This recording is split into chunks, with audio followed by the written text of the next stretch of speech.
আমি সুদীপ। আমি আমার জীবনের সবচেয়ে বড় ভুলটা আজ বুঝতে পেরেছি। পিয়াসীর মতো একটা মেয়েকে নিজের জীবনের সাথে জড়িয়ে খুব ভুল করেছি। আজ থেকে ৭ বছর আগে বাবা মায়ের পছন্দ মতো তিন্নিকে বিয়ে করেছিলাম। আমাদের একটা ফুলের মতো মেয়ে আছে। তিন্নি খুব ভালো একটা মেয়ে, যে সংসারে সবার খেয়াল রাখে। আমাদের বাচ্চা মেয়ে ফুলঝুরি, আমার বাবা মা, সবার খেয়াল ওই রাখতো। আমি শুধু নিজের অফিস আর কেরিয়ার নিয়ে ব্যস্ত থাকতাম। ওকে সেভাবে সময় দিতে পারতাম না। তারপর আমার প্রমোশন হলো। ট্রান্সফার হলাম দিল্লিতে। বাবা মাকে ছেড়ে ও আমার সাথে দিল্লি আসতে চাইল না। আমিও আর জোর করলাম না। দিল্লিতে আমি পিয়াসীর সাথে নতুন সম্পর্কে জড়িয়ে পড়লাম। প্রথম প্রথম মাসে একবার বাড়ি ফিরতাম। পরে আর নিয়মিত বাড়ি ফিরতে পারতাম না। পিয়াসীর সাথে সময় কাটাতেই বেশি ভালো লাগতো। তাই ছুটি পেলেও বাড়িতে না ফিরে দিল্লিতে পিয়াসীর সাথে বিভিন্ন রেস্টুরেন্ট, বার কিংবা নাইট ক্লাবে যেতাম। পিয়াসী ক্রমশ আমার একটা নেশায় পরিণত হলো। আমার খরচ বাড়তে লাগলো। বাড়িতে টাকা পাঠানো বন্ধ করে দিলাম। ফোন করে বাড়িতে জানিয়ে দিলাম আমি তিন্নিকে ডিভোর্স দিতে চাই। বাবা মা ফোন করে আমাকে অনেক বোঝানোর চেষ্টা করেছিল, কিন্তু তখন আমি পিয়াসীর মোহে অন্ধ হয়েছিলাম। তাই ওদের জানিয়ে দিলাম যে আমার উকিল ডিভোর্সের পেপার নিয়ে গেলে যেন তিন্নি সই করে দেয়। খুব শীঘ্রই আমাদের ডিভোর্স হয়ে গেল। পিয়াসীকে আমার ফ্ল্যাটে নিয়ে এলাম। পিয়াসী কিছুতেই বিয়ে করতে চাইল না। ও লিভ টুগেদারে বিশ্বাসী। ওর সব রকম আবদার মেটাতে মেটাতে আমি বিভিন্ন জায়গায় ধার করতে লাগলাম। এমনকি ওর আবদারে আমার ফ্ল্যাট ওর নামে লিখে দিলাম। কিন্তু কিছুদিন পর থেকেই লক্ষ্য করলাম ও আমাকে আর সেভাবে সময় দিতে পারছে না। বেশ কিছুদিন লক্ষ্য করার পরে আমি ওর মুখোমুখি হলাম।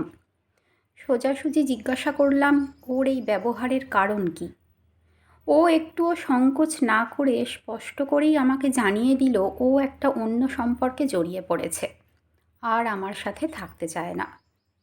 অনেক অনুরোধ করলাম। বললাম, আমি তোমাকে খুব ভালোবাসি, প্লিজ তুমি আমাকে ছেড়ে যেও না পিয়াসী। তোমার জন্য আমি আমার বিয়ে করা বউকে ছেড়েছি। আমার ফুলের মতো বাচ্চাকে পিতৃস্নেহ থেকে বঞ্চিত করেছি। ও কোনো কথাই শুনল না। বলল, আমাকে আটকানোর চেষ্টা করো না। আমি তোমার বিয়ে করা বউ নয়। আর ভুলে যেও না এই ফ্ল্যাট তুমি আমার নামে লিখে দিয়েছো। তাই তুমি খুব শীঘ্রই এখান থেকে চলে যাবে।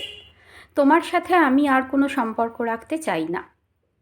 নিজের কিছু প্রয়োজনীয় জিনিস একটা ট্রলি ব্যাগে নিয়ে বেরিয়ে এলাম। একটা মেসে উঠলাম। বাইরে অনেক টাকা ধার হয়ে গেছে। প্রতি মাসের মাইনের টাকার বেশিটাই ধার মেটাতে শেষ হয়ে যাচ্ছে। আরও একটা বছর এভাবেই কেটে গেল। ধারের টাকা সব শোধ হলো। মনে হলো এবারে বাড়িতে বাবা মায়ের কাছে ফিরব। বাবাকে ফোন করার সাহস পেলাম না। মাকেও ফোন করতে সংকোচ হচ্ছিল। মনে সাহস সঞ্চয় করে প্রায় ৩.৫ বছর পরে মাকে ফোন করলাম। কতদিন পরে মায়ের গলাটা শুনে মনটা শান্ত হলো। কিন্তু মায়ের গলাটা এত ঠান্ডা কেন? কথার মধ্যে কোনো তাপ উত্তাপ নেই কেন? আমি বললাম, মা তুমি ভালো আছো? বাবা ভালো আছে তো? এবারে মায়ের গলায় উচ্ছ্বাস যেন উথলে উঠল। বলল, হ্যাঁ রে, খুব ভালো আছি। আমাদের এই মেয়ে কি আর আমাদের খারাপ থাকতে দেবে? এত ভালো মেয়ে, সব সময় আমাদের খুব যত্নে রাখে। আমি বললাম, আমি খুব শীঘ্রই তোমাদের কাছে ফিরে যাচ্ছি। ফোন করার পর থেকেই মনে হচ্ছে মা কার কথা বলল। মেয়েটা আমার বাবা মাকে খুব যত্নে রাখে? কোন মেয়ের কথা বলল মা? মনে আশার আলো জ্বলে উঠল। তবে কি তিন্নি? আমার তিন্নি ডিভোর্সের পরে এখনো আমাদের বাড়িতেই আছে, আমার অপেক্ষায়? কয়েকদিন পরেই বাড়ির উদ্দেশ্যে ট্রেনে চেপে বসলাম। সারা সময়টা একই কথা মনে আনাগোনা করছে। মনে হচ্ছে কতক্ষণে বাড়িতে পৌঁছে আমার তিন্নিকে আবার আগের মতো বুকে টেনে নেব, আদরে ভরিয়ে দেব।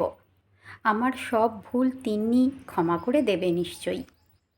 আমি ওর দুটো হাত নিজের বুকে জড়িয়ে ধরে চোখের জলে ক্ষমা চেয়ে নেব। তিন্নি এত ভালো মেয়ে, আমাকে ক্ষমা না করে পারবেই না। পরের দিন যখন বাড়িতে পৌঁছলাম তখন সকাল 11টা বাজে। ঘরে ঢুকে বাবা আর মাকে প্রণাম করলাম।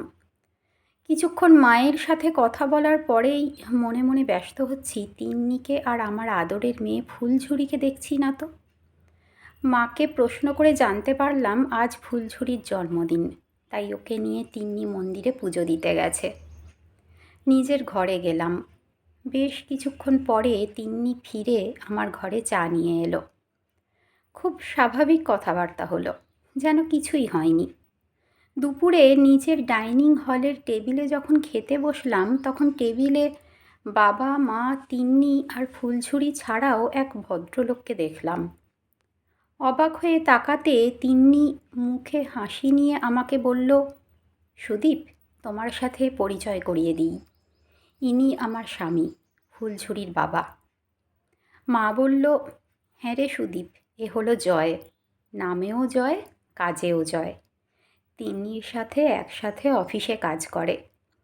তুই দিল্লি থেকে যখন টাকা পাঠানো বন্ধ করে দিলি তখন সংসার চালানোর জন্য তিন্নি একটা প্রাইভেট কোম্পানিতে জয়েন করলো। তারপরই জয়ের সাথে ওর বন্ধুত্ব হলো। আমিই জোর করে ওদের বিয়ে দিয়েছি। ওদের নিয়ে আমরা খুব শান্তিতে আছি রে। তুই একেবারেই আমাদের নিয়ে চিন্তা করিস না। নিজের খেয়াল রাখিস, ভালো থাকিস। আমার চোখটা জ্বালা করে উঠল। খেতে শুরু করলাম। ফুলঝুরিকে তিন্নি পায়েস খাইয়ে দিচ্ছে। হঠাৎ ফুলঝুরি বলল, বাবা, আজ আমার জন্মদিনে আমাকে পায়েস খাইয়ে দাও। ও বাবা! মেয়ের ডাকে খেতে খেতে উঠে পড়লাম। মেয়ে যখন চাইছে তখন আমি অবশ্যই মেয়েকে পায়েস খাওয়াবো। ফুলঝুরির কাছে যেতে গিয়ে থমকে গেলাম।